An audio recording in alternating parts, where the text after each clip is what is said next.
In this video, I'm going to teach you how to play with your friends in Raft Survival Mobile. It's a very quick and easy process, so make sure to follow along. If you want to do this, make sure you and your friends have the latest version of Raft Mobile installed. So open up the Play Store or the App Store and ensure that everyone has the same version installed.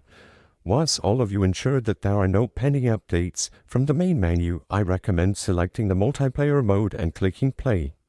Here, choose whichever servers you want to use. I'm just going to go with North America, but you can pick whatever is best for you and your friends. Immediately, you should see a list of rooms, and what you have to do to join your friends is to create a new room.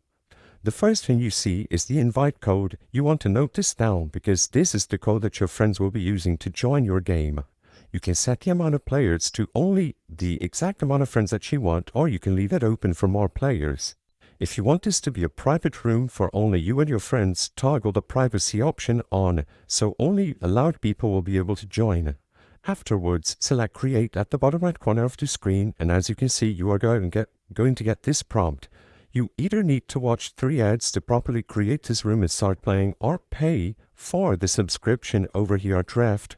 Regardless of which option you choose, I'm just going to close this. Once you do those steps, the room will be open and your friends will be able to connect, and all of you will be able to play together when you input the invite code over here. I hope I was able to help you on how to play with friends in Raft Survival Mobile. If this video helped you, please be sure to leave a like and subscribe for more quick and easy tips. Thank you for watching.